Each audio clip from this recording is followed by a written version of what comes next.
안녕하세요. 이번에는 육색 뉴트 세팅법으로 다시 찾아온 유튜버 한이만입니다.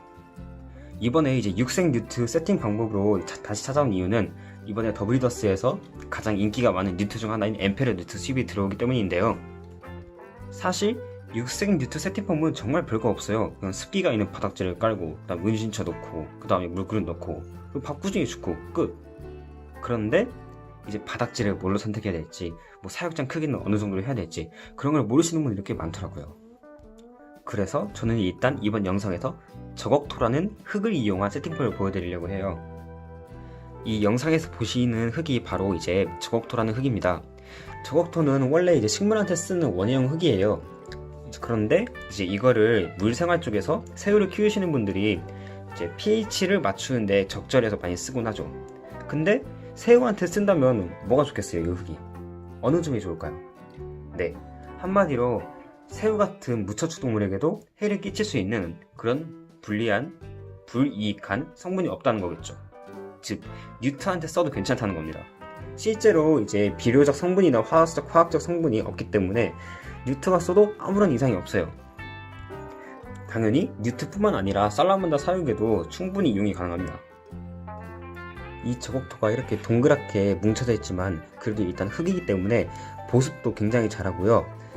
그래서 뉴트가 긴 시간 동안 따로 수분을 뿌려주지 않아도 흙에 있는 수분을 이용해서 좀 장시간 살아있을 수 있어요.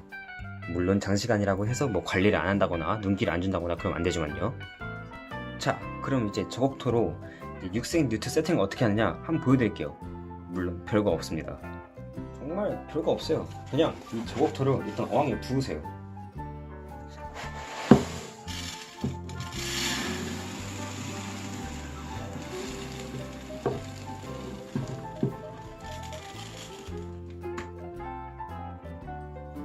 다 부었죠?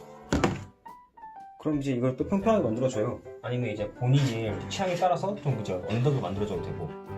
아, 그리고 이 저곡토 깊이는 이제 어느 정도 긴 시간 동안 수분을 가지고 있을 수 있게 약간 이제 한 최소 2cm 정도 깔아주는 게 좋아요. 2cm 최소.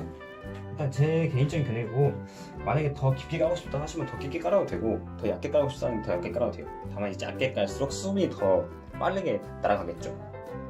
그리고 지금 이 눈앞에 이제 저곡토는 마른 상태니까 물을 충분히 뿌려주셔야죠. 이렇게 뭐 스프레이로 주셔도 되고, 아니면 아예 물 조금씩 부어가면서 조절하셔도 돼요.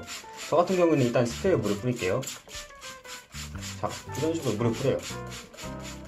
물을 뿌려서 습도를 맞춰주고, 그리고 그 다음에 이 물그릇 하나만 넣어도 뉴트 사육장은 기본적인 건 이게 끝이에요. 이것만 했어도 뉴트를 충분히 잘 키울 수는 있어요. 이 다음부터 이제 사육장의 재량입니다. 저는 사실 물그릇을 쓰지 않고 있지만 이제 처음 뉴트를 키우시는 분들께 물그릇을 추천하는 이유가, 혹시 관리를 깜빡해서 수분이 말랐을 때 뉴트가 물그릇을 왔다 갔다 하면서 자신이 스스로 습도를 조절할 수가 있어요.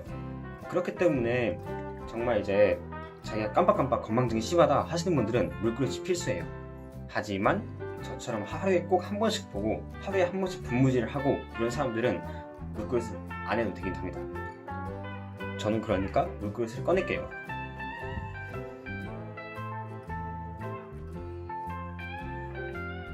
저는 지금 이제 육색 뉴트 바닥재로 저곡토를 깔았지만, 사실 에코워스도 되고, 아니면 뭐 물에 적신 키친타올도 되고, 아니면 물을 좀 넣은 다음에 폴리나이저 스펀지를 넣어도 돼요. 그런데 이제 제가 이제 저곡토를 쓰는 이유는, 에코워스는 뉴트 몸에 다 달라붙어 갖고 뉴트가 잘 안 보이거나 하는 그런 게 있고, 키친타올은 신경 안 쓰면 정말 눈 깜짝할 사이에 마릅니다. 키친타올이 마르면은 네, 뉴트도 죽어요. 그래서 저는 키친타올은 안 쓰는데, 자, 폴리나이저 스펀지는 제가 아직 안 써봤어요. 근데 이제 그게 좋은 방법이라고 하더라고요.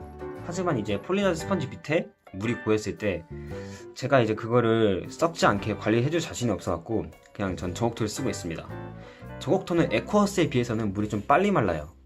하지만 그 대신 뉴트 똥 같은 것도 청소가 좀 더 편하고, 아무리 그래도 키친타올만큼 빨리 마르지도 않고 색도 상당히 밝아서 예쁜 편에 속하는 장점이 있어요.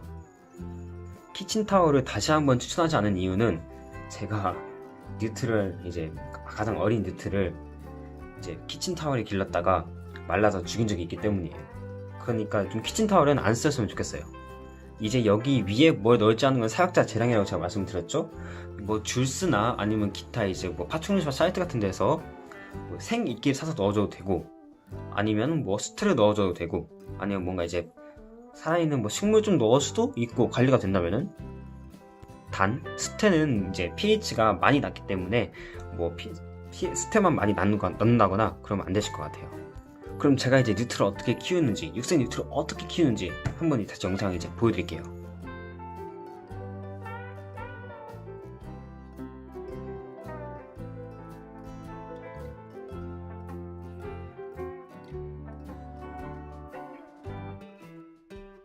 자, 저는 이렇게 비단이끼로 육생 뉴트 사육장을 꾸며봤습니다. 저 이제 비단이끼가 상당히 수분이 적어져서 한 제가 이틀 정도는 약간 신경을 못 써도 수분이 좀 유지가 되더라고요. 그럼 이제 여기다 뉴트를 넣을게요. 자.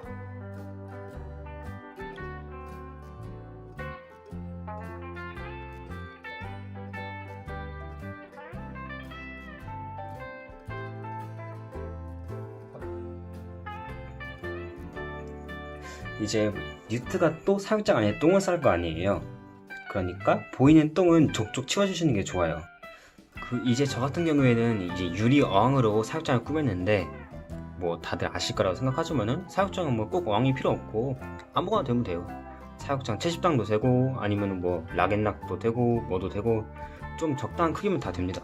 저 같은 경우에 이 눈앞에 보이시는 어항은 36cm예요, 전면이. 그리고 이 옆에가 20cm고요. 저는 이제 이 정도 되는 크기 사육장에서는 뉴트를 한 4마리 정도는 키울 수 있는 것 같아요. 엠페르 뉴트라는 전제하에. 물론 큰 뉴트는 안 되지만. 그리고 육생 뉴트 사육장 세팅할 때 가장 중요한 거, 바로 뚜껑입니다.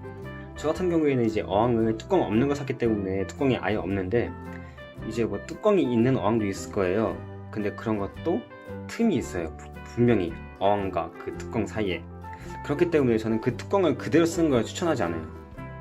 아예 뭐 브리딩 박스나 채식통처럼 뚜껑이 다 막혀 있고 그 사이에 있는 틈새가 너무 작아서 뉴트가 못 빠져나갈 수 있는 그런 건 괜찮은데, 어항과 이제 어항 뚜껑은 좀 위험하다고 봅니다.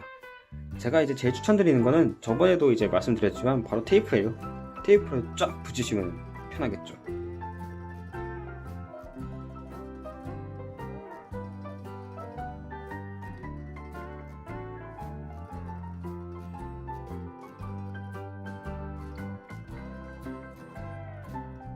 이제 제가 아는 모든 육생 뉴트에 관한 사육법은 다 전해드린 것 같아요. 영상을 다 끝내기 전에 가장 중요한 거 2가지만 강조를 할게요. 첫 번째, 습도. 두 번째, 탈출 방지. 이거 2개만 잘 지키시면은 뉴트를 충분히 잘 키울 수 있습니다. 누구든지. 물론 여름이 아니라는 전제하에서요. 오늘 영상은 여기까지입니다. 바이바이.